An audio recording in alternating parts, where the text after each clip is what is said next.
Welcome to the Snap UK podcast. Another obituary for the Dolphins and Broncos game. So there are many talking points. We will only be starting with the Dolphins Broncos because everyone has to this week. It's the law. Every podcast I've listened to, every article I've read. Imagine if you looked at that weekend and thought, do you know what the big takeaway here is? San Francisco thrashed the Giants. And you're like, it's hilarious. Now, there are two obituaries in place here. The first one is for the Broncos, which we're going to cover shortly. The second one is for my preseason prediction that the Dolphins wouldn't make the playoffs. Yeah. So I'm going to address it before it comes up later in the year, because having now seen Mike White complete 2 of 2 for 57 yards and a touchdown, I feel like even if Tua does get another concussion and gets knocked out of the games, the Dolphins are going to walk into the playoffs. He had a better rating than Tua, didn't He did, because he was a perfect passer, effectively. And wouldn't another team love to have kept Mike White around? So I'm apologising to the Dolphins for that. I like the fact when John just said, his eyebrows went up as well. They are good eyebrows. You do good eyebrow action. So, From my years at RADA. Did you audition for the McDonald's ad? No, I didn't. So 70 points without any field goals. This is the key thing. There were no field goals. It was 10 touchdowns. Didn't need any field goals. As soon as they got the ball on the ground, they just ran it into the end zone. How many rushing yards did they have in the end? 400? 350. 350 rushing yards. 726 yards in total. Yeah, which is more than the Jets have this season. And the Titans. Average per carry was 8.1 yards. 8.1 yards a 5 carry. touchdowns on the ground. It's ridiculous. The stat line, this is like a game of Madden. It's a Madden stat line. I did see that a guy had gone on TikTok and posted his Madden game where he'd played as the Broncos and beaten the Dolphins 106-0 in some form of revenge. That's one of those times where you put it on the easiest fucking level you can. I would still move lose. all the players out of the Dolphins so you can absolutely smash them. That's how angry you'd be, I think. And that's how angry I'd be if I was a Broncos fan. Well, okay, so stats being what they are, it's very easy occasionally for a game to get out of hand, players not to play up to their potential, and points to be put on the board. Let's move away from that slightly and look at the greater issue here, which is Russell Wilson's been getting a lot of the blame for the Broncos' lack of progress in the first 3 games. And Russell Wilson is actually playing okay. He's like the 3rd or 4th rated quarterback in the league. Is he playing cornerback? Yeah. No, exactly. Is he rushing the passer? No, he is not. Neither is anyone else. Exactly. So, I mean, Tyreek Hill was in 20 yards of space in the first minute of the game. I know he's quick. I think I even text you saying, that's not very sensible. No, not sensible at all. All this done, of course, without Jalen Waddle on the field, the number 2 receiver of the Dolphins. So my point here being, is there a greater issue? We're going to talk about several teams today who fundamentally are broken from the base up. And the Broncos are one of them. John Elway, since they won the Super Bowl with Payton, has done a terrible job of guiding this franchise. They selected Nathaniel Hackett over... It's not even over. They didn't even give Mike McDaniel a chance. So, instead of, or without even any hint towards Mike McDaniel, fine, but they've then given up a 1st and 2nd round draft pick for a man who'd been out of the league and is all reputation. What had he actually done at the Saints? Even if you go before that, when Vic Fangio was the head coach, Didn't give him a quarterback. didn't give him a quarterback. Brilliant defensive team. Like, he's sitting there as now the defensive coordinator of the Dolphins. It was amazing. And he's sitting there going, that's not the team I coached. In 2 years, that defense has gone from probably being a top 10 defense down into, they've just conceded 70 points. And they gave up. There's no way a team scores that many points if the players on the field just haven't just given up. It was Legion of whom? Yeah. Thank you. Who's rushing the passer? Because they got rid of Bradley Chubb and they haven't brought anyone else in. There's a joke there somewhere about needing your Chubb. Well, they need some. Would have been helpful. I don't think they could get a Chubb. They were Chubbless. Is that what? Like eunuchs. Absolutely missing seed. They were appalling. But like Vance Joseph is not a popular guy in Denver. And he's just I don't know what Vance Joseph. Yeah, the defensive coordinator. I mean, but is it on him? Because I'm looking only at Sean Payton, right, and thinking you're in control of this ship. You came in and said this club has had the worst coaching job I've ever seen, and you've proceeded to. So in the first 3 games of last season, there was no margin like this for Nathaniel Hackett. They didn't lose by this many points until you combine their first 10 games of last season. They were the opposite of the Vikings. They lost tight games. Yeah, 2 or 3 points here or there. I'm no fan of Peyton. I know what he did at the Saints. He won a Super Bowl and he kept. Just tell me, a half decent team. What did he do after he won the Super Bowl? So when was the Super Bowl? 2009? 2010, right? It's 2009 season. But okay, so 2009-10, right, okay. And in the following 9 years... He got to the playoffs a few championship games. Got a couple of championship games. Yeah, okay. With Drew Brees, and for the most part, a very talented offensive team. But what did he actually do? Because, and we'll come on to another coach that I always bring up when we get into these things, but he is a supposed master at what he does, but...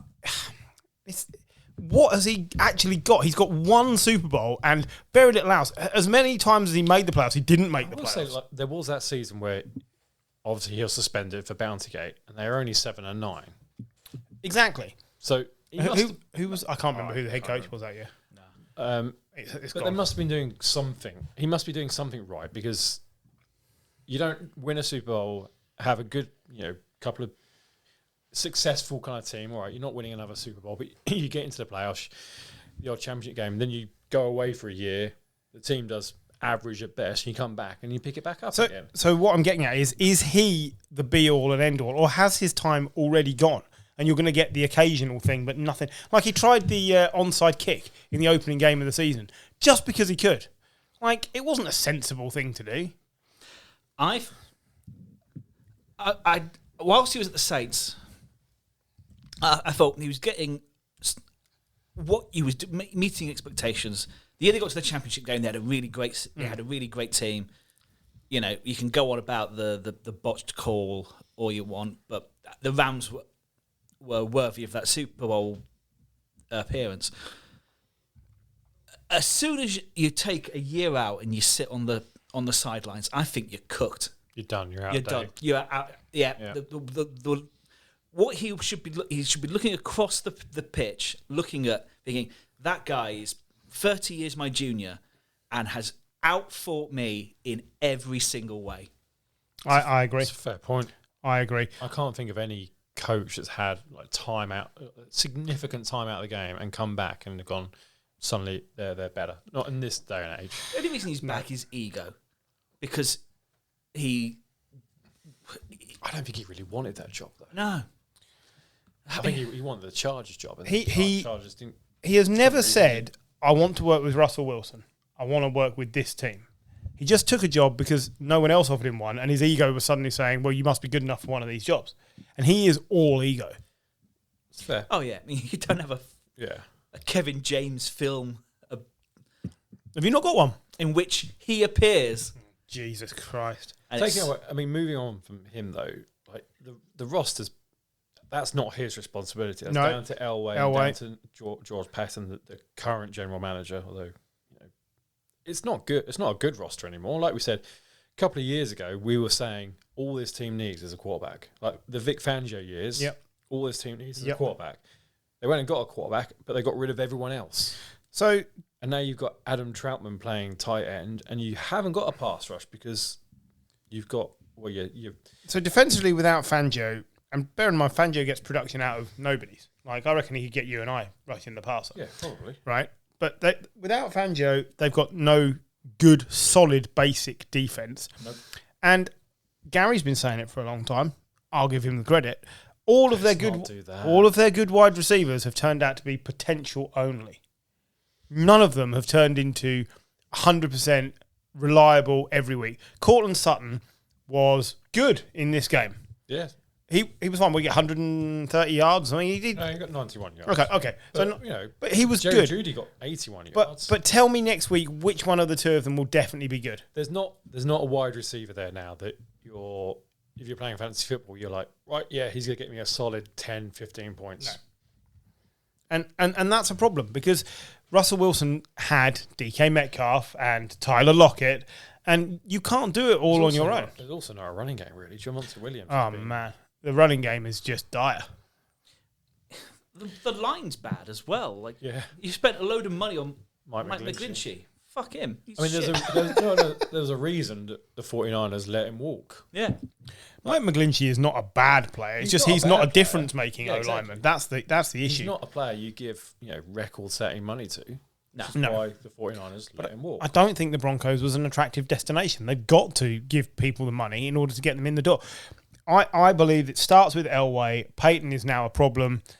I don't think Russell Wilson is as washed as everyone thinks, but he's part of an issue because he is also an ego. So you've got the Elway ego, the Payton ego, and the Russell ego, and then no names on defense. I think, sorry, go on, John. I don't think I don't see the. I know Russell Wilson hasn't. I think he last year was humbling for him. But to have then I think the Peyton ego is absolutely debilitating. Like you saw him after the game, like where him talking to the press basically, what's your question? I answered your question, and you're like Eat some humble pie, man. eat some humble pie. Like you've come in with bizarrely some goodwill because people wanted to see Sean Payton back, and he's ruined it. Absolutely Very fucked it. quickly. Very But quickly. yes, sorry, Jim. No, I was going to say, I think, we said this roster's terrible. I think that, based on the last 3 weeks, it feels like something's not clicking. Is it a cultural problem? Is it a case of they have to hit the reset button? And, if that's the case, then do you look to trade players like Jeudy, like Sutton? At worst, you say, we could probably get a first-round pick for Patrick Surtain. Probably not by the way he played at the weekend. Not by the way, but I don't think he was helped by everyone else that was playing around him. I think he's got that experience. He's got the quality games previously. There are a handful of teams in the NFL who think they're too big to go through a rebuild. They try and do it bit by bit, but they don't press the button. The Broncos are one of them. The Patriots are another one who need a full rebuild. There are teams who think they're too big. The Giants struggle to admit to themselves when they've made errors and need to do rebuilds. They think they do it, then they do half of it, and they don't quite make it. And don't forget how terrible the Rams were, and they rebuilt. Yep. And look at them now.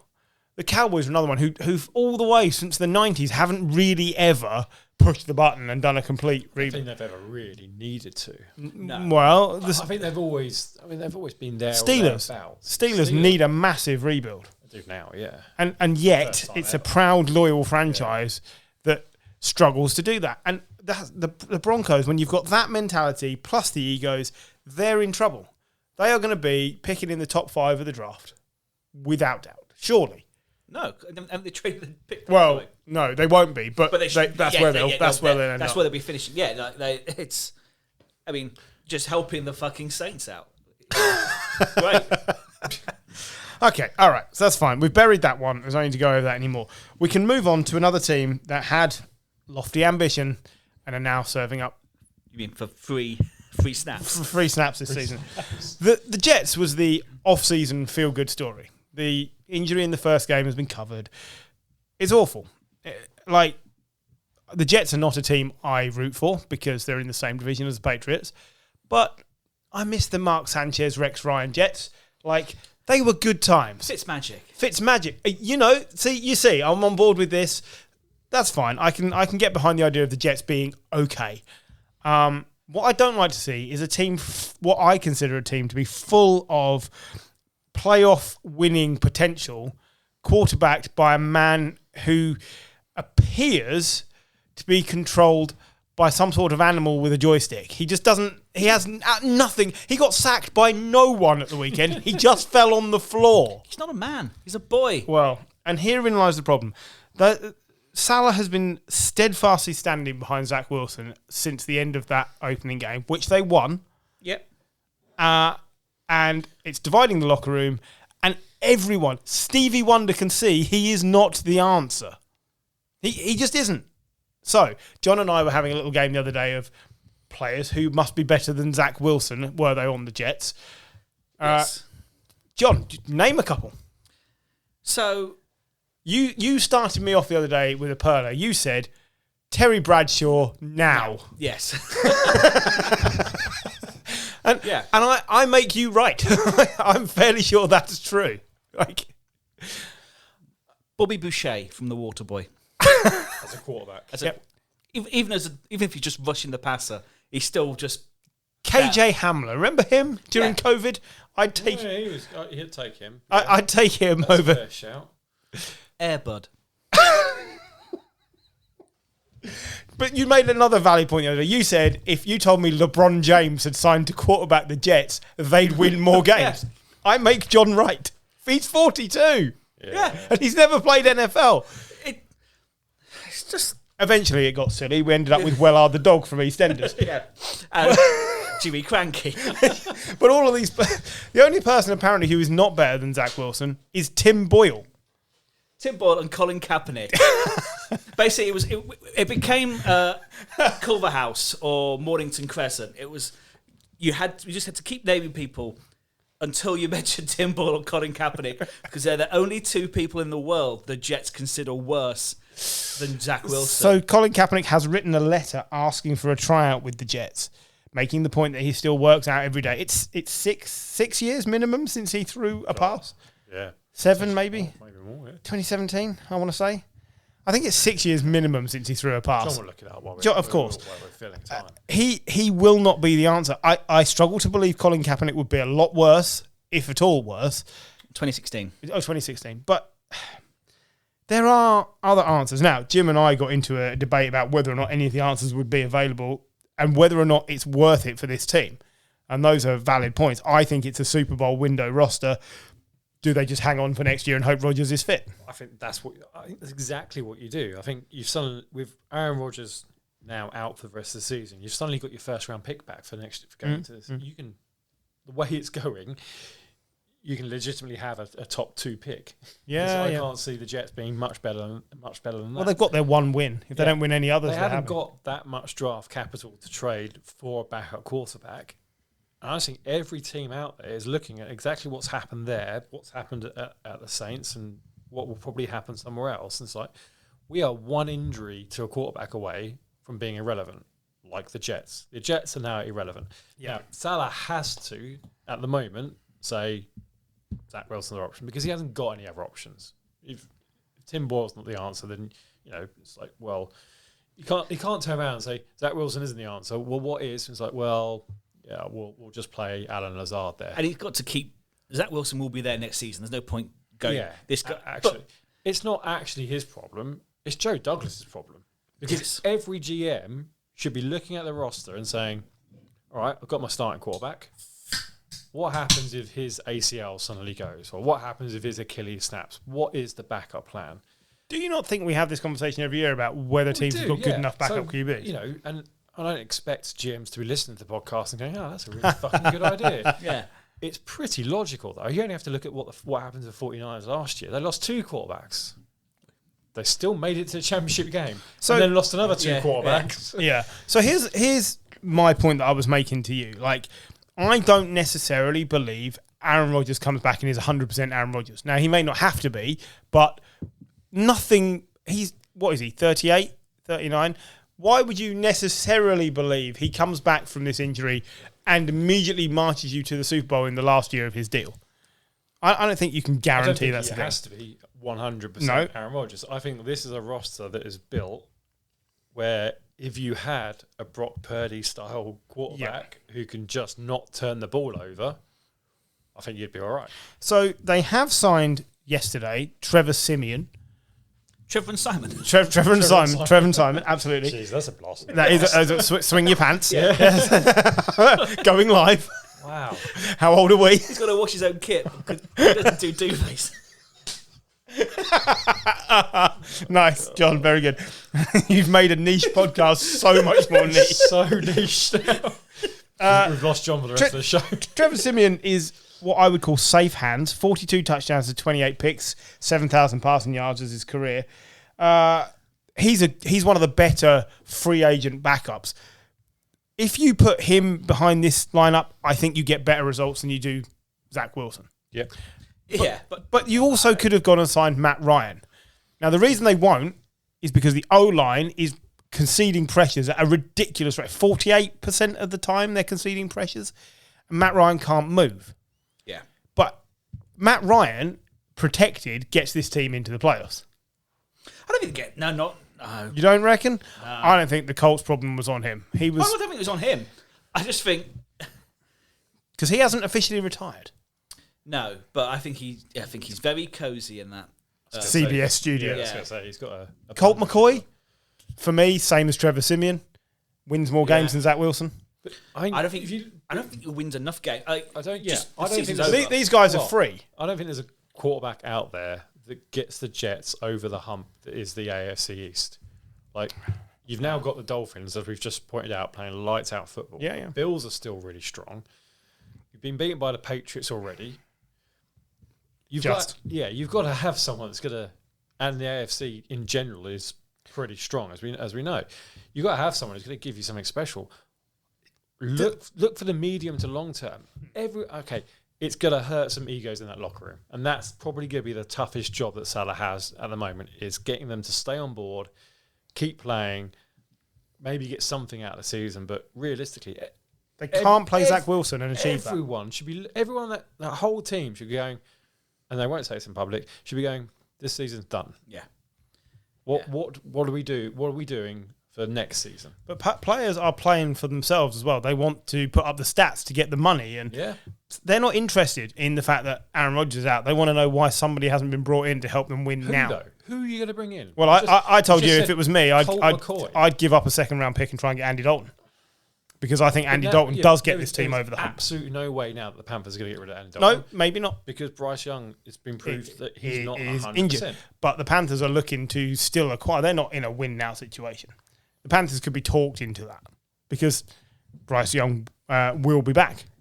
And Andy Dalton could win more games than with this team than anybody else. I also said to John, I would be after Brissett. Now, you said again, he won't be available. Probably not. Tyrod is the other one that I missed out when I was making my list. Giants, isn't he? He is still at the Giants.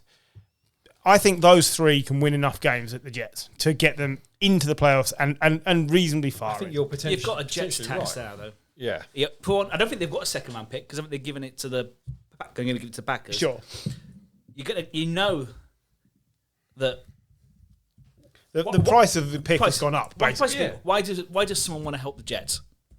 Like for the Giants, I know we're not a thing, but why do we want to help the Jets out? No, of course you wouldn't. To make us weaker, we're going to have to end up with Blaine Gabbert as our backup, or don't worry, he's on the Bucks.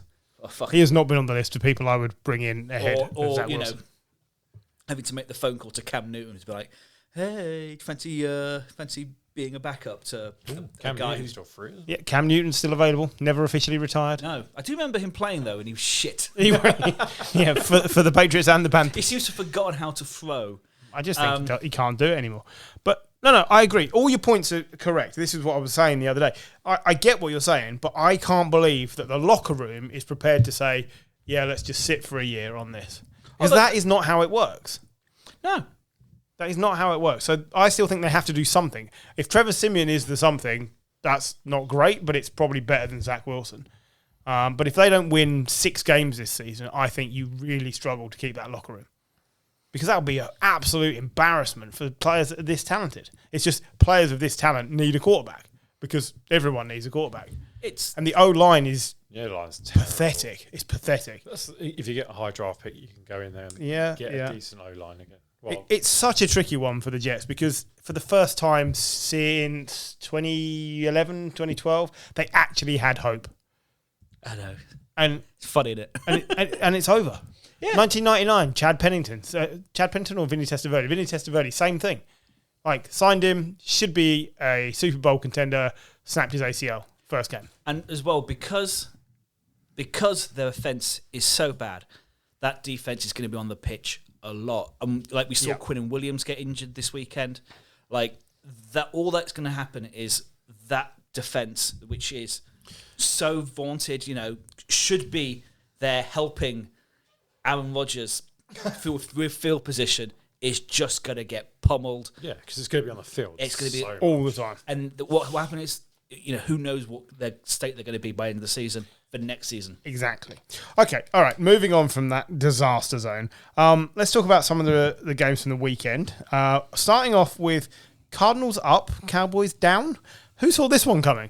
The Cardinals are supposed to be the whipping boys of the league this season, and so far, to be tanking. So far through 3 weeks, they're right. They're 1-2, but they've been competitive in every game, and they just beat the Cowboys, who were supposed to be one of the best offenses, if not best all-round teams in the NFL.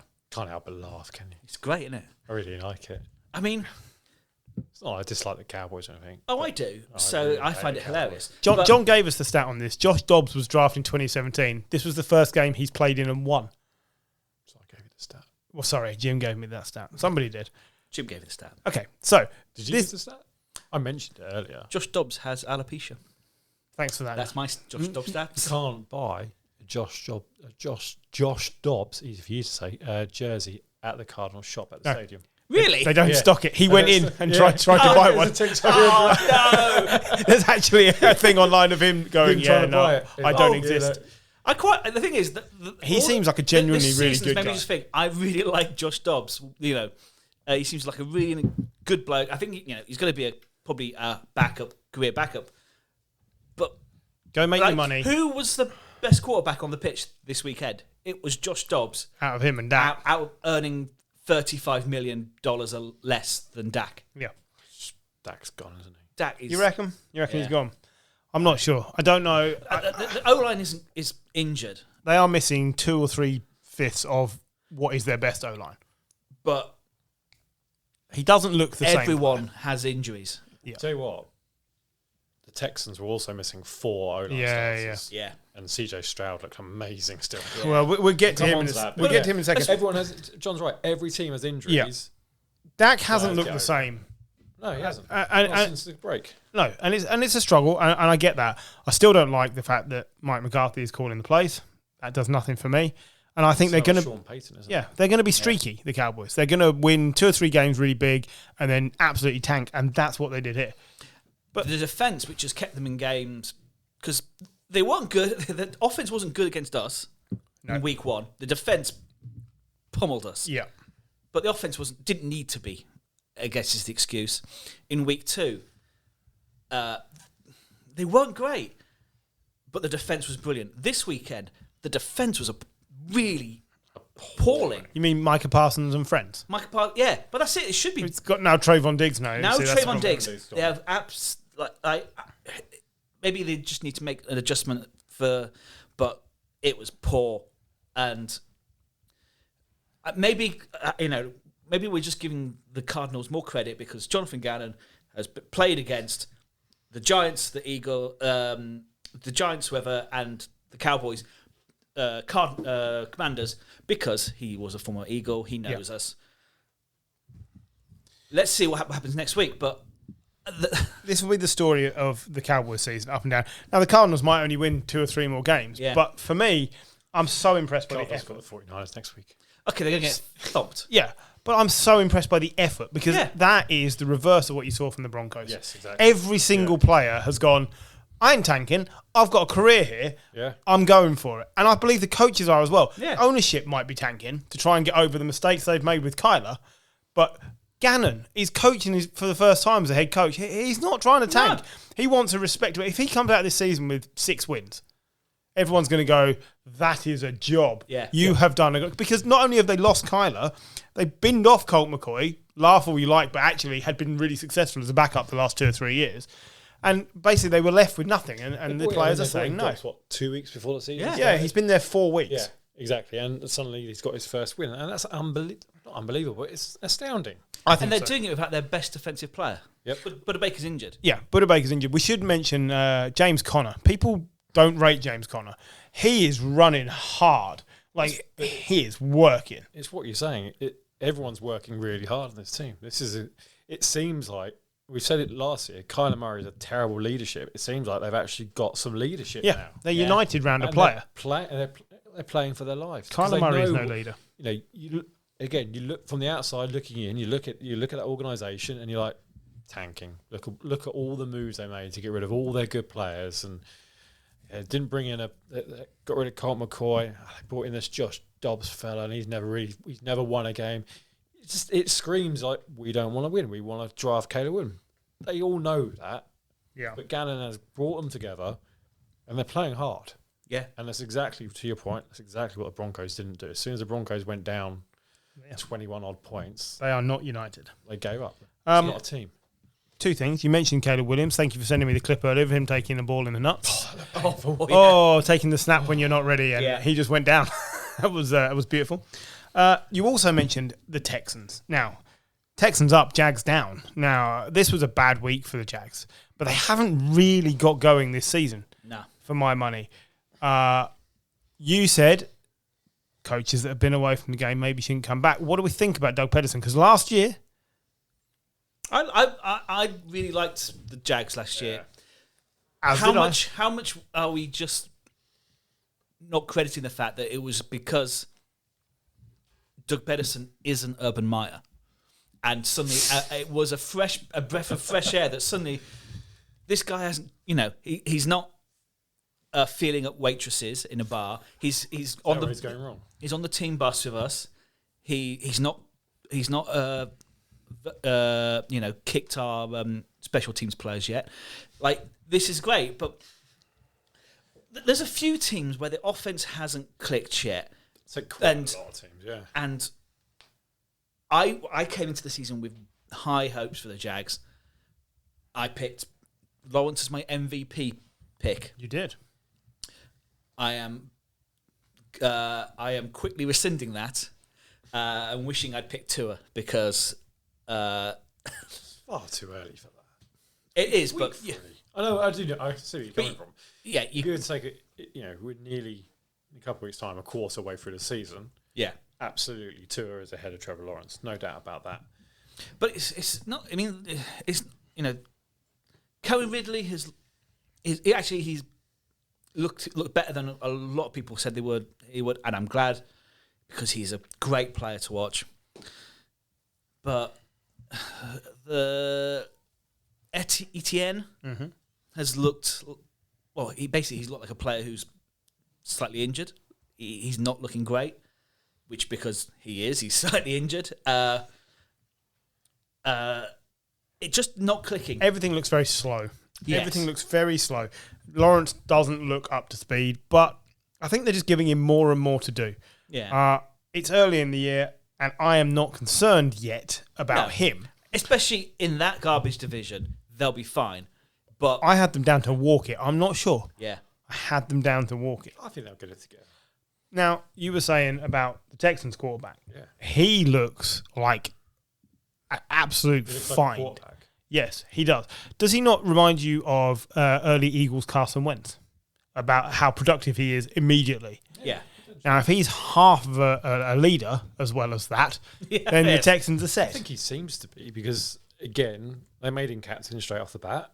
And this is another team who we looked at pre-season and thought that roster's not up to much. But he's making Nico Collins a relevant player. We understand that this is a team that's being rebuilt. Yeah. And it started this offseason. They brought in CJ Stroud. They brought in Will Anderson. So they've got an offensive leader. They've got a defensive leader. For me, CJ Stroud is at the moment rookie of the year. Currently, I would after say. 3 weeks. Yeah, I mean we'll start exploring this next week, like you say, at the quarter point. But already got 906 yards in 3 games, 4 touchdowns, no interceptions. Yeah, he's a rookie. Yeah, he should be throwing 1 or 2 interceptions a week by standard of averages. Yeah, standards. He's not. He's looking after the ball. The first 2 weeks he got hit quite a lot. This week he had no sacks at all. Now, whether that's on Jacksonville or whether that's on the Texans, he's getting rid of the ball quicker. The O-line isn't there, so he's doing a good job. Doing something, and Tank Dell is another player who's come out of nowhere and everyone's fantasy darling. Are the Texans doing enough with their run game? No. Because Pierce was last season's little darling on the side. He had 14 carries for 31 yards. Yeah. I think the lack of O-line is really affecting. Like he looked like mid-teens Trent Richardson. Just like there was no hole. He couldn't find a hole. It was just nothing. Now, Trent Richardson flamed out, and I don't think this is necessarily the same, but that's what I thought when I saw him. It's just like every time he tried to run for a hole, it closed up in front of him. On the flip side, Devin Singletary, 9 carries, 41 yards. That's a good stat line. That is a good stat line. Devin Singletary, we know, is a limited back, though. Yeah. Pierce is supposed to be the leader, and it just doesn't look right this year from him. They're going to need that. But, no, I'm impressed with the Texans. I'm impressed with what D'Amico Ryans has done. I think they can be very pleased with the start they've had to the season. Jags will be disappointed. Speaking of disappointed, I have to bring this up again. The Bears are the worst franchise in the NFL. Fight me. No. They have an awful logo. I mean, I'll fight you, but I'll agree. Awful team. They have someone who is effectively Trey Lance Sr. Under center, and they're doing nothing right. Nothing at all. Fight me. No. Now, Jim and I got into a discussion about whether it's coaching or quarterback. It's both. It's both. Justin Fields was right to say in his press conference, I'm struggling because of coaching, because the coaching is bad. It's also fair to say Justin Fields should have been sitting for 3 years. He's not ready. Just like Trey Lance. Trey Lance might still be an answer to someone. And if that goes, you might find out. Justin Fields has all the traits. He looks like Cam Jr. sometimes. Sometimes. It looks, running the ball. It looks better than Cam. Yeah, fine. Passing the ball. His passing ability is dropping off a cliff, and it's all confidence-based. Yeah. He is struggling, and the Bears are doing him no favours leaving him out there. Realistically, this is a game that could have been 70-10. It could have been. Yeah. Quite easily. Well, they sat Mahomes. They're like, right now we're... Chad Henne came... No, Chad Henne, no. Blaine Gabbert came in and threw two picks. Because of course he did. He's Blaine Gabbert. And that made the score respectable. But Justin Fields has done nothing. No, he's not helped himself. The coaching team hasn't helped him. His receivers haven't helped him. DJ Moore had a terrible drop. Like, Justin Fields literally from quite a way out, 30, 40-yard pass, right in his hands. Dropped it. There's no confidence in this team at all. No one's playing well. The defense is... Well, the defeat DC's already quit. Yeah. Oh, yeah, exactly. The defensive coordinator's gone. I don't know. I feel sorry for Bears fans, to be honest with you. Yeah, but I mean, that's been the same for years. The last time they were any good, they've had, the Jay Cutler years. Was it the stat going around that, is it Justin Jefferson has had more receiving yards in his career? Any Bears receiver in history. Yeah. And how long has he played? 3 years? He's still on his first contract. He's on his rookie contract. Yeah. That's it. They haven't had a Pro Bowl quarterback since... They've never had a quarterback that's thrown over 4,000 yards. No. Was it Otto Graham? Was there only... Yeah, probably. Pro Bowler? They haven't had a Pro Bowl quarterback for forever. The Bears fans are... There used to be I don't remember which podcast it was on. They used to have a clip saying, "You're a factory of sadness." That was the NFL. Was it around the NFL? Factory of sadness. Cleveland. It was. Yeah. Well, I think it now applies to the Bears because they had a quarterback who was capable of holding them at a level of competitiveness. His name was Mr. Biscuits, and he wasn't a high ceiling guy, but he was a capable guy. And what they should have done is drafted Justin Fields and let him sit behind Mitch Trubisky and learn the position. And they didn't. They threw him into the fire. I haven't got his stats from last year in front of me, but they weren't good. And I don't have his stats from the start of this year in front of me, but he's just not good. That's it. You don't need the stats. Look at him. He looks like prime Paxton Lynch. Like, it's really bad. He looks like Zach Wilson. Yeah. This season, 11 passes he had this weekend. 11 passes for 99 yards. This season, he's got a completion rate of 58%, 526 yards, 3 touchdowns, 4 interceptions. His longest is 33 yards. In 3 games. 3 games, yeah. And he's not even running as well as he did. No. And I don't know whether... I'm not clever enough to know whether that's play calling or whether he's just not trying to take off. I don't know. That's not what I'm looking for. But I think it's a waste of potential. He's got just over 100 yards rushing. Just over 100 yards. A guy like that. And I think it's 120. the only rushing quarterback who's better than him in the league right now is Hurts. That's where Justin Fields should be. He should be behind Jalen Hurts, ahead of Lamar. Yeah. He was the lead quarterback. He had 1,000 rushing yards last year. Yeah. And he's going backwards, and the Bears are ruining their opportunity. And they need an absolute top-down rebuild. That's another franchise that just needs to admit we're getting this all wrong. Yeah. And as well, for a defensive head coach, the defense has not improved. Matt Eberflus is not a good coach. No. Clearly. I mean, Already. Spoiler alert, we're going to talk about hottest seats. I think he might be in the contention. Well, do you want to tell me what the number one toilet bowl is for this weekend? Bears Broncos. Oh, Bears Broncos. So the Broncos just shipped 70 points, and they're 3-point favourites to. Is anyone at the table picking the Bears to win that? No. Not a chance. No. The Bears are going to be 0-4. Yeah. They're going to be 0-4, and they're going to lose by, I would say, 15 to 20 points. Yeah, I mean, that's fair. They're going to get absolutely boat raced. Go for the draw. 3-3. 3-3 tie. Two safeties. I'm going for two safeties. Just like 4-all. Just, oh my God, it could be awful. Scoregami. But seriously though, like I'll be watching that game just to see who crumbles first, and I think it will be the Bears. Yeah. I really do, because they have no talent on the roster. At least compared to last year, Wilson is not throwing the ball to the guys on the other team. True. Fields is not throwing the ball to anybody. He's just throwing it to random heads. 4 interceptions in 3 games. That's brilliant. It's not great. I mean, it's like just bin it. Yeah. Like there's nothing in the running game, nothing in the passing game. Bin it. Yeah, they shouldn't have got rid of Montgomery. No. It was a mistake. They've got an extra. They've got an extra. Oh no, that was this year, wasn't it? The Carolina trade, wasn't it? Yeah, but they've got an extra pick next year. Yeah, they do. Yeah, they haven't. But they kept. They had the first overall pick last year, and they traded it. Traded it. I mean, I'm not betting against them having the first overall pick this year. Oh, yeah, they've got the back to back. Browns and Jags have done that before. Yeah. Oh. I think they've done anything else. No. That's comfortably the worst team. Yeah. It was. Everyone. We thought it'd be the Everyone Cards. we spoke to thought it'd be the Cards. The Cards are trying. Yeah. Bears are done. The Bears are trying my patience. They are shit, and it's sad because the league is good. The league is better with a passable Bears team. Jay Cutler's Bears were entertaining. This is not entertaining. Mitch Trubisky team were hard. We argued a lot over that Mitch Trubisky team. I remember. Yeah. Me and Gary had some big arguments over that because I backed them to get into the playoffs, and they did get into the playoffs. They did. They creeped in.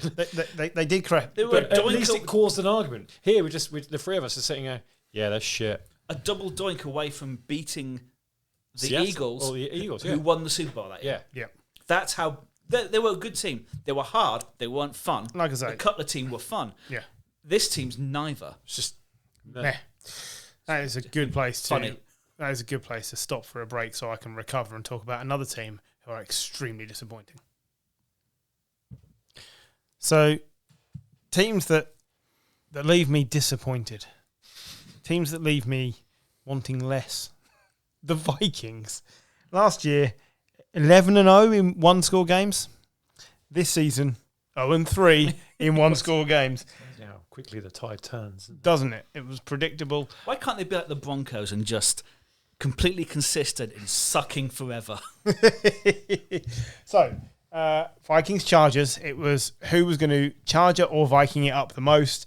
And in the end, I mean, I thought it was a bit harsh on Cousins, but it was an interception in the red zone. And Chargers win 28-24. That's right, yeah. Right. Yeah. The Vikings are 0-3. The percentage chances are something like 5% of making the playoffs once you start 0-3. It's not very high. I still think there's hope because of the division they're in. We know we've discussed the Bears are terrible. Green Bay are having a really good start under Jordan Love, but look like they could get picked off. And the Lions are up and down because it's the Lions. So they're not out of it. But how, as a fan base, again, can you watch this Vikings team every week and think, yeah, I can get behind this? Like, I don't know. I think there are elements to be excited about the team. Justin Jefferson. Yeah, Justin Jefferson. Jordan Anderson. They should have kept Dalvin Cook. I know he's not done anything at the Jets, but he was brilliant for them. Jordan Anderson, what did he get? 149 yards? Yeah. They remind me of the last BLC year for Leeds. It was fun, but you were going to lose. And you came home going, well, I saw like Jack Harrison be fun for like 20 minutes. That was all right. And, you have to sort of go home and think, I have to really think about why that was fun and why I'd be going again next week. And you have to do these sort of internal machinations. It's horrible. Jefferson's brilliant. Kirk Cousins is good enough. A prototype for the Kirk Cousins type quarterbacks we have all over the fucking league. Jordan Anderson looks like he has the potential to be a star. Yeah. They have a new defensive coordinator and no players to fit what he wants to do apart from Daniil Hunter. So it doesn't matter because they can throw bombs all they want. They're just going to come back the other way and have to do it all again. And when push comes to shove, they fuck up because that's what the Vikings do. Under pressure, they forget to spike the ball and then they chuck it to a Charger. So that was mad. So they got the ball right in the red zone. They were, 16 yards out, 18 yards out with 35 seconds on the clock. And they didn't snap the ball until there were 12 seconds on the clock. So then they snapped it, panicked, threw the ball into the end zone and got picked off. I mean, it's just bad. Bad coaching. That's bad coaching. The team have to know. It's also, Cousins is experienced enough to know that. You'd expect that from a rookie quarterback who's had 1-2 years in the league. You don't expect that from Kirk Cousins. You don't see Matt Stafford do that. He's not doing that. He would have just got up there, got everyone to the line, and if necessary, spiked the ball and probably had another 10 seconds on the clock at least. Absolutely. It was pandemonium. They had no clue what to do, and that is coaching. Yeah, totally coaching. And yet we look at the other side, and Brandon Staley was trying to hand this game to the Vikings. Oh my God! Jesus Christ! How has this man still got a job? I don't mind the call on the fourth down call. I don't mind it. No, it was the wrong call. I totally mind it. Yeah. What I mind is the fact that you tried to run it when you've not run it all fucking game. You've got Justin Herbert, Keenan Allen having the game of his fucking life, and No. You're 4th and 1 on your 24-yard line. You're 4 points up. Yeah. So the other team need a touchdown. There's 1:51 left, and the other team haven't got any timeouts. You just punt the ball away. Punt the ball, man. Yeah, I mean, anything they do, I throw it because you've got a fucking great quarterback, a great set of receivers. You have not run the ball all game because without Eckler, you're shit. Kick it away or use your fucking quarterback. You're paying 50 million John, quid a did year. you start Josh Kelly in fantasy? I did. Right, just checking. But it wouldn't matter because I don't mind the call. Sometimes statistically it's the what you do. But completely disagree with you there. But you botched it. But your Dr. Pepper's going. Yeah, exactly. And what it always shows is you have no confidence in your defense, and you're a defensive coach. This was Brandon Staley. You've had 3 years. This was Brandon Staley trying to show some balls, right? And there was only one worse time to show balls, and that would be stood outside a school. So this was a terrible, terrible decision that the Vikings should have punished. Again, spoiler alert, it's the ballsiest call of the week. It failed. It's a chode. Got away with it. Absolute chode of a call. Fucking got away with it. But he got away with it. It was bad. But this is literally two teams who fall over themselves this season to lose. Every season. Not just this season. Well, no, Vikings, I think you can say this is this season because, last season, they were like you say, They were so lucky to win those games. Yeah, but sometimes you take that. The Chargers they're bad. They charge you up. It's the same. Keenan Allen was a statistical monster. He threw a touchdown. Yeah. He threw a touchdown. 49-yard touchdown. The bigger issue on offense, well, the only issue really on offense for the Chargers beyond their run game is that Mike Williams is done for the season. That hurts. That's massive because now it's Keenan Allen or bust. Is it Jordan Palmer who's the number 3? Joshua Palmer. And they've got rookie Quentin Johnson, but he didn't. Joshua Palmer's caught 6 passes this season. Yeah.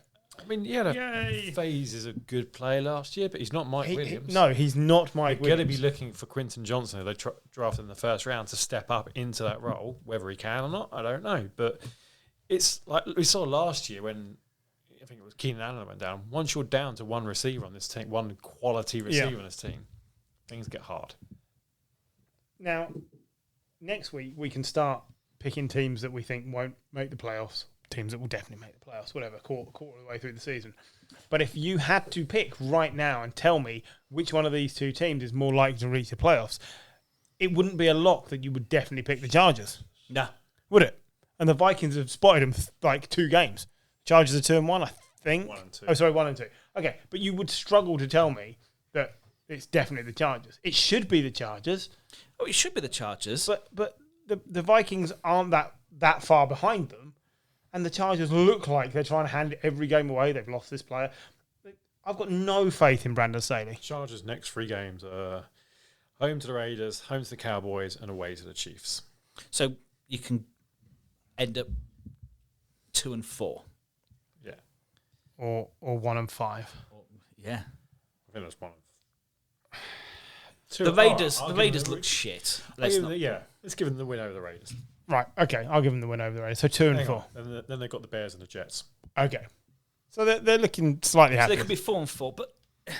What about the Vikings? What are their next 3 games? Because the Vikings need to go 3-0 in their next 3 games. The next 3 games to the Vikings are their away to the Panthers, home to the Chiefs, away to the Bears. Yeah, I'll give them 2 wins from that. They ain't beaten the Chiefs. Nah. Not in a million years. So they're going to be coming from behind all the time. The Panthers look quite feisty this year. Yeah. They haven't got the results, but they're always in games. Yeah. Besides Mike Williams, any other injuries you want to cover? For the week? Or? For the week, yeah. I mean, yeah. Well, Derek Carr sprained his AC joint. He left the game, and suddenly the Saints got terrible. Yeah, Jameis did not really fill me with any confidence. I don't think that was Jameis. Though, no. I mean, he didn't do anything particularly wrong. He just wasn't as good as Derek Carr. Yeah, this is the thing. He's not as good. The defense needed to capitulated, and the Packers woke up. So yeah, and they missed a field goal. They could have won. So correct me if I'm wrong, but the Saints were 17-0 up going into the 4th quarter. Yeah. Yes. And they lost to the Packers. Yeah, with 12 minutes on the clock. They lost to the Packers. Yes. Jordan Love, real deal? Too early to tell, but more convinced now than I was at the start of the season. The 3 quarters were pretty bad. Yeah. He is also missing Christian Mm. Watson, Aaron Jones, Bakhtiari. He does not seem at all bothered by when stuff goes wrong. No. And that is a great, great thing to have. And it's a good defense in the Saints. So, that's true. Admittedly, they couldn't move the ball anymore, but... Yeah, Derek Carr, it's a week-by-week injury with the AC, but he looked hurt, but then he always looks hurt. He cried, didn't he? Yeah. Totally cried. I think he's going to be out for a couple of weeks. I think so, 2 or 3 weeks. So, Joe Burrow, is he actually fit? Nope. Because he took every snap from the shotgun. He took every snap from shotgun, and he's a statue. Yeah. He's a statue. Yeah. What did he score in fantasy? 9 points? Yeah, something like that. It's got to be his worst outing. He's struggling. If he gets injured, their season is over because Jake Browning is not going to be the answer. Who they brought back? I can't remember the guy's name. Brilliant. Boomer Esiason. No, one of the Allens. Yeah, probably one of the Allens. It was one of the old quarterbacks that they had there for a while. AJ McCarron. Yes, that's the one. Fuck off, was it AJ McCarron? No, I'm pretty sure. Can't be AJ McCarron. He's been gone for years.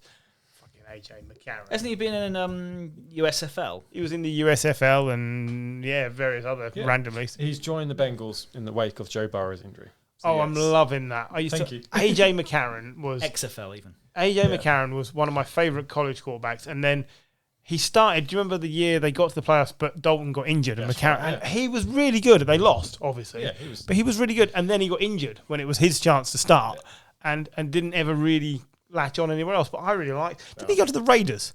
I think he was at the Raiders, Sounds and then he familiar, got beaten out probably by Derek Carr. Probably.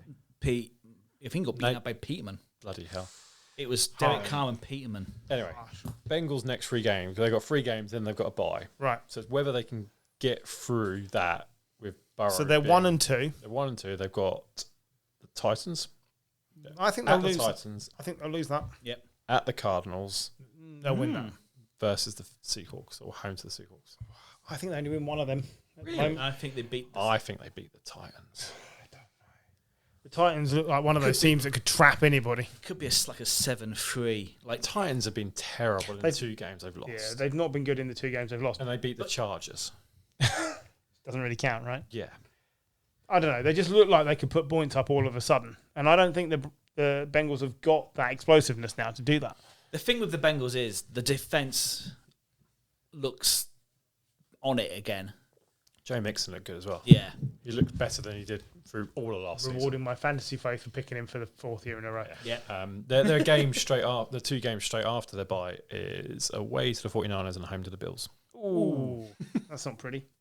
Rest up. Yeah. Any other injuries you want to throw at me? I'm not sure I've got any others. I think they're the Right. main ones. Okay, so this weekend we are off to London. Wembley. We're going to Wembley to watch Falcons Jags. Because Yeah. it feels like we always watch Falcons someone or Jags Yeah. someone. It's always Jag someone, yeah. Always Yeah, Jag there's a someone. thing. And the other year it was Falcons Jets. Oh, that was a terrible game. That Next year. That was the game where we realised how bad Zach Wilson was. Yeah. Like, properly realised how bad he was. Yeah. It wasn't good. And even Matt Ryan couldn't move the ball that much that day. The Jags deal in London ends next year. So they have an agreement until 2024. So, we might never see them again. Well, we might lose our Wembley tickets because if they don't have a Wembley thing, I think it's all possibly a power play because they want a new stadium in Jacksonville and stuff like that. But yeah, it's all weird. Yeah, I can't see them not playing there. They spent too much time and effort building up the fan backing. So, with the Falcons Jags in mind, what do we think? The Falcons have been frisky. D. Rids is playing good. Yeah. Dizzy Rids is he's doing all right compared to the expectations of him as well. When do we get to see the real Kyle Pitts? Or have we already seen him? Next year, when he gets a decent quarterback. Because, we saw him that game with Matt Ryan, and I think that was his first touchdown. Yeah. But he's done virtually nothing in his NFL career. He's been let down, though. Mariota was appalling last year. He was good when he was running.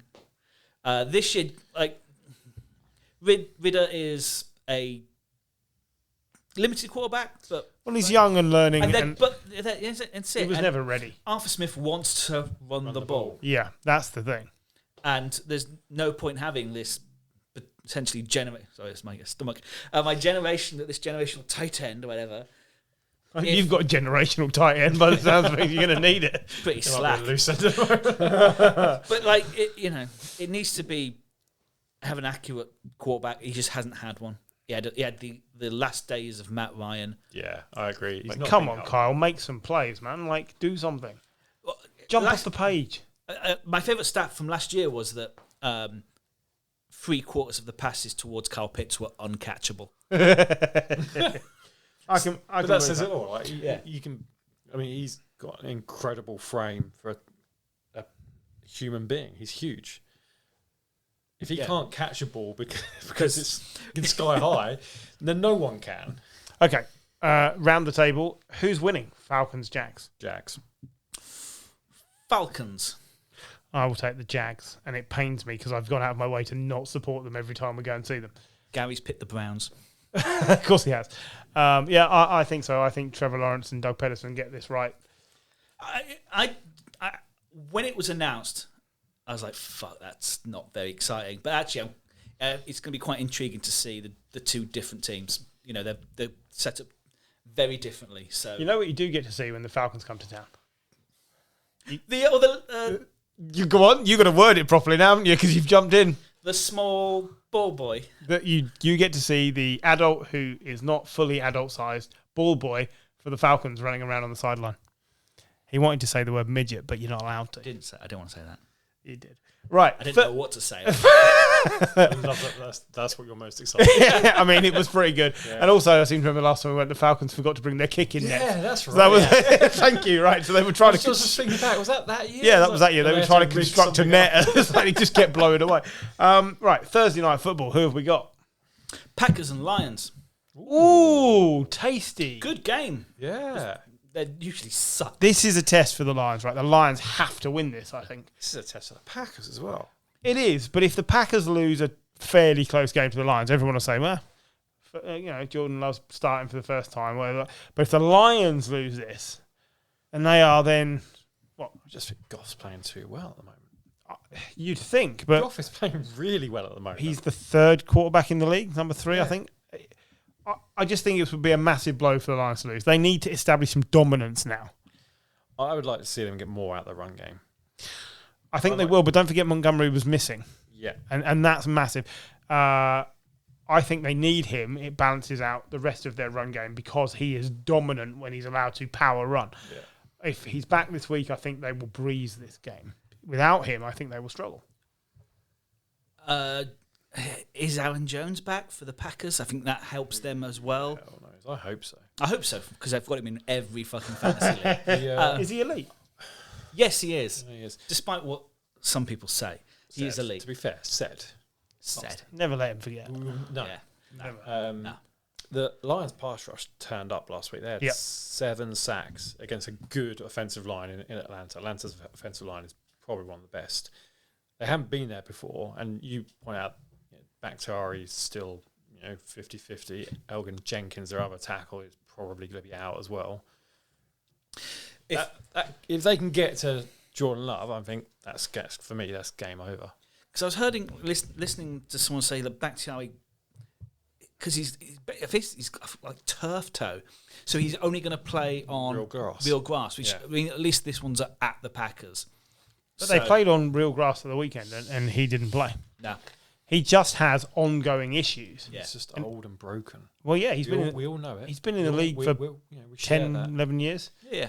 As a lineman, that's quite a long time, and he's just struggling. And he's looking forward to his reunion with Aaron next year at the Jets. It's not going to happen. No, I don't think so either. Talking of Kyle Pitts, and you mentioned Laporta earlier. Laporta is contributing early. In number 1. Like, he is excellent. It's because they got... the Lions haven't got another number 2 wide receiver threat, really. No, I mean... No. Jameson Williams is in the building, but not allowed to play. 2 games, is it? 6 games. 6 games in total, so he's got 3 to go. So, that will help. 18 receptions, 186 yards, and a touchdown so far this season. Mm-hmm. That's great production from a rookie tight end. It's amazing production. Aaron Ross and Brown leads them 21 receptions, 275 yards, and a touchdown. As you'd expect. But to the point you were making, Jared Goff is completing an absolute gnat's cock shy of 70% of his 69.99% of his passes. 800 cock shy. Yeah, he's a chode away from not even a chode, man. But 819 yards, 5 touchdowns. He has got 2 picks, but he had actually been playing lights out. This guy is Pro Bowl caliber quarterback. Yeah. Who's, let's not forget, his career was derailed by a terrible Super Bowl performance, and his confidence went through the floor. They have got him playing with confidence, and he is helping to carry the team. And I never thought I would see that. He is a proper leader and an excellent pocket quarterback. I think the Lions beat the Packers on Thursday night. Yeah, I think the Lions win. How the Lions have been built is how the Bears should be built. Yeah. Agreed. It's a great way. It's a reset. The Lions went reset. Yeah. Dan Campbell, go. This is the mentality we have as an organisation. Detroit, Chicago, similar types of kind of demographic type of cities, blue collar workers, hard nosed football. We're going to bite your kneecaps. The whole Dan Campbell thing. That's how the Bears should be built. They don't need a brilliant quarterback. They need a good offensive line, a good running game, and a fucking good defense. Win it in the trenches. Yeah. Absolutely. Yeah. No, I agree. Right. Take me to the weekend, gentlemen. Let's pick out 2 or 3 games that we think will be worth tuning in for. I'll start us off. I love a divisional game where both teams are 2-1. Ravens-Browns. Just going to pick that. Ravens-Browns. Pick this one. Because I refuse to cheer for Deshaun Watson because, he did do it. Yeah. But they are playing well. Myles Garrett looks dominant. Do you know the best 3 defensive performances statistically? Browns week 1, Browns week 3, and Browns week 2. Yeah. They are lights out. Jim Swartz has got that team cooking, man. He is. We talk about this all the time, don't we? Coordinators that should always be coordinators. Yeah. He should Jim always Schwartz, be a defensive coordinator because he was brilliant when he did it for the Eagles. And he was brilliant when he's now he's doing it for the Browns. Like He wasn't terrible in charge of the Lions. No, but he wasn't. But he should always be a coordinator. Yeah, absolutely. Yeah. Absolutely. Is Ronnie Stanley? I don't know if he's back or not. No. He was down for a long time. He was down, and that doesn't help when you've got Myles Garrett. Yes. So on it. Is anyone going to pick the Ravens? Because I think the Browns have an edge here. Yeah. Amari Cooper looks excellent. Deshaun Watson had finally played well. His best game in the Browns uniform. I don't know if the Ravens are going to have enough. Their offense isn't clicking yet. No, Beckham's injured. And they needed him. Yeah. Dobbins is out. Gus the Bus was out of the game the other day, I think, with a concussion. Justice Hill, as their other running back, was out last week. So. God, they do go through running backs. They really do. The Browns are at home. I'm taking the Browns. Yeah, I'm going to take the Browns as well. I'll take the Ravens. Why not? Somebody else pick again. Dolphins. Bills Dolphins is the biggest game. Come on. Yeah. Okay. So where do you start? You start with the fact that, on the face of it, the Bills can't stop this team. They might make it close. They might make it close. I think the Bills' defense has turned up this year. It has. Josh Allen has got over his week 1 wobble. Week 1 wobble? Yeah. Okay. Where easy for you to say. Come on. Well, there's no R's, so it's easy for me to say. But I think the Dolphins will win. But I think this is a true test for them. But I think it's going to be fun. And to feel that, it's buried away in the 6 o'clock games on Sunday. You're like, that is... Like, why the fuck are you showing Giants Seahawks on Monday night? Yeah. And Bills Dolphins is on at 6. I've got no issue with it. I love it. Thank you, whoever is. But yeah, it seems bizarre. Even before, I get that. Obviously the Jets have got a lot of primetime games because of Aaron Rodgers, and now that's been screwed up. And I understand that. This was always going to be a good game. Always. Yep. You're looking at 2 playoff contenders, or at least 2 teams that should be competing for the playoffs in that division. Why isn't 6 o'clock? I mean, awesome for us, but yeah. We didn't come up with my favourite stat earlier from the Broncos Dolphins game. Did you see how many third downs the Dolphins had to convert in the game? Was it like 2? 3.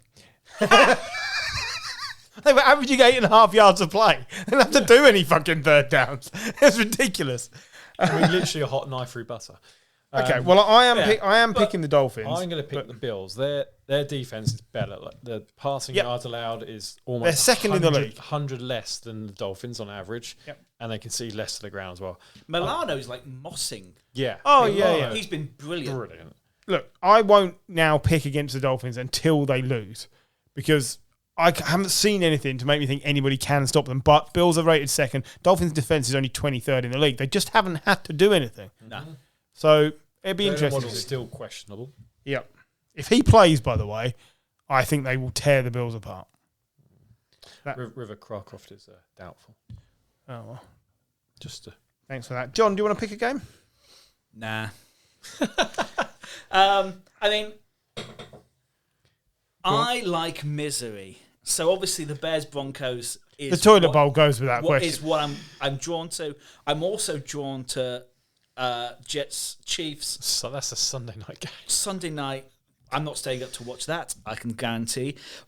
I mean, Chargers Raiders, like 2-1, two teams. What I love more than really good football is really really funny bad football, and that could both teams just absolutely trying to get Divisional out their own game. way. Yeah. Divisional game. Devontae Adams actually is looking good when they remember that they have him. Josh McDaniel is making some really timid play calls, taking the kick when down. That was It was ridiculous. 4 or 5 points down with 3 minutes to go. Well, you're 8 points down, and you have, was it 4th and 2? Yeah. And there's 4 minutes to go.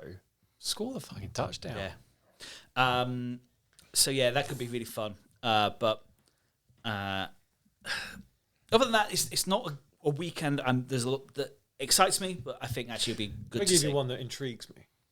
Rams Colts. Yes. Because these are two teams who are, I think we all panned them. Yeah. Probably two teams not going to playoffs. And I don't think they will go to playoffs. But I think they're better than what we expected. The Colts are a hell of a lot better than I expected. Yeah. The Rams could only have been better than last year.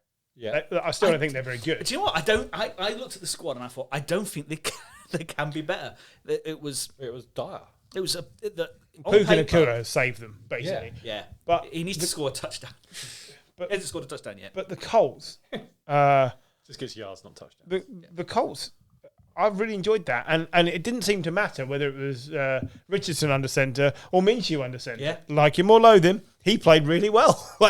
He really did. He's living up to his billing as the best backup in the league. Yep. Yeah. No, That is what you need. So he's fine. imagine him on the Jets. Oh, they'd be cruising into the playoffs. I wouldn't go that far. But they'd be doing a damn sight lot more better than they currently are. Yeah, I don't think it's the greatest slate, but there are some interesting ones. There's a very good chance, well, we are going to, in fact, see an 0-4 team. Yeah. Panthers-Vikings. There is an 0-4 team sitting there waiting to happen. It's in Carolina as well. Oh, there are. Yeah. Because of the toilet bowl. Because of the toilet bowl. But the Panthers-Vikings, the Vikings should win that. Yes, they should. Is anyone at this table cheering for them to win that game? No. I'm hoping what for I the want Panthers. is Jefferson, because he's on. I've got him a couple of fantasy teams. I want him to get 400 yards and lose. Because that would be funny to me. But it's. I like that we're going to get back from Wembley to see the conclusion of these games. Yeah. The all-important cock-ups at the end. We'll get back for the witching hour. Yeah. I love it. I love a bit of red zone, me. Yes. Highlight of my week. Yeah, but it's Sad week. it is funny to think that the Vikings could be 0-4. Very likely 0-4 because it's in Carolina. Bryce Young might be back as well. Currently, ESPN as match predictor has 64% chance the Vikings will win. I think if Bryce Young plays, the Panthers got less of a chance. But I think if Andy Dalton plays, I think they will win. Yeah. I don't see Bryce Young on the injury report. So No. They reckon he's back. Yeah. It's whether they play him now. But Dalton doesn't do a lot wrong. He's not exciting or whatever, but yeah, I mean, win the game. I'd argue he might be the best backup. It's him or Minshew. He went 6-6 last year with the Saints. Jake Briskets as well. Yeah. Sam Darnold. Don't muddy the waters. Calm the fuck down. Okay. Has anyone got anything else they want to throw at me before we close the disc down for the day? Should we do our... Yeah. Biggest balls. Well, Jim's already told you what he thinks the biggest balls were. Yeah, I stand by it. It's Brandon. I think I want to just give a quick shout out to Mac Jones for slapping someone in the dick. Yep. Because that takes balls to do that. It's a fair point. He did. I cannot think which player it was Sauce now. Gardner. It was Sauce Gardner. Yeah. Now, in a fight, I would take Sauce Gardner. Mac Jones got a bit of a reputation. Oh, yeah, because he slid, didn't he, last year Yeah. and kicked someone in the groin. Oh, yeah, I think he is a cock. I have no problem with that. That's okay. But yeah, he definitely flicked him in the nads. Yeah. LaFleur taking 2 when he was down by 8. I thought. Yeah. I think you have to if you're down by 8. It's a pressured decision. It is, but like It's if you don't make it, you're definitely losing. If you make it, if you go for 1, you can go for overtime. So here's my other nomination, and it's kind of an odd one, but we'll go with it. It was massive stones to not take the record points from Mike McDaniel. To say, we know we're this good, we don't have to prove it, we can be this good and not even try. It's a bit of class, isn't it? It's pity, and I love it. I love that. For me, I was like, for him to just be like, no, we're not doing that. And on the other side, like, Sean Payton would have done that 10 times out of 10. Oh, yeah, totally. Yeah, he would have gone for that record. Yeah. It was like when the Ravens went for that record when they were getting 100-yard games. Yeah. And it was like the game was over and they carried on running. Yeah. Because they won the record. And it's a pointless record. It's like, you've clearly won the game. I like it. I'll back whatever you like, but I wanted to throw that out there because that took balls for him to say, no, we don't need to do that. We are that good. We don't need to be that team that run up the score. No, I like it. I'm just a huge fan of him. I think he's... Yeah. Yeah. Well, I think... Back to the dinosaurs that we're used to. Sweetest plays? Oh. The no-look shovel pass from Tua. Yeah. It was nice. That was my favourite.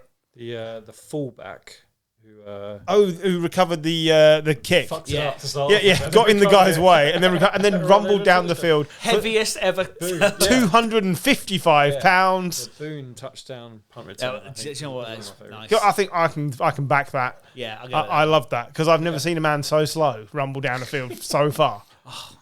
You just mean two really good catches though. Olave had an amazing one-hand catch, and then Mike Williams had one basically caught it off his shoelaces. So it probably hit also Keenan Allen throwing a touchdown was a sweet play. Hurts to Olamide Zacchaeus was just an absolute pinpoint. Getting his first touchdown there, Zacchaeus. So there's the kick, the return for me, kick. Sweetest play of the week. But I just love to see it. And hottest seat. I'm down to 2. Matt Eberflus. Yep. Brandon Staley. Yep. Brandon Staley for me. I think Eberflus just because of the time frame. I think Brandon Staley's seat is hot despite the win. Yeah. I think both of them there. I don't see. For some reason, I think Payton may not go into next season. Really? I think if it's that bad... Oh, I don't know. They gave up a lot to get him. He looked so narked at the end of that, in that press conference. I don't think he could take a season of this. As well.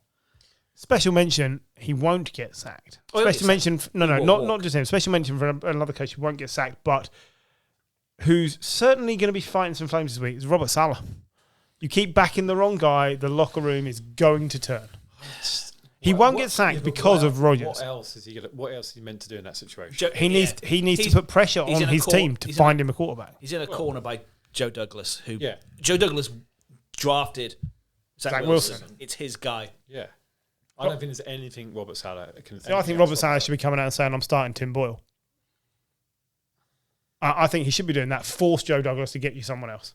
I think that's probably fair. I think Trevor Siemian will be starting. And if he did that, I'd then give him the biggest balls as well. Yeah. Because that's what he should do. No, I think it's a week too early for Trevor Siemian, surely. Yeah, that's what I'm saying. I don't think it'll be this week. I think it'll be next week. Yeah, probably. Or maybe after the bye. Oh, who are they? Who playing the Chiefs? Chiefs, yeah. I mean, you're probably would have lost that anyway. I'm going to enjoy watching that. Same as Monday night. It's Sunday night. Oh, nice. Prime time, Sunday night. Oh, it's going to be an absolute diddling. It's going to be an absolute car crash. Yep. That I can't stop watching. Right, on that cheerful note, I will bid you all adieu. And the podcast will be back next week. Bye-bye.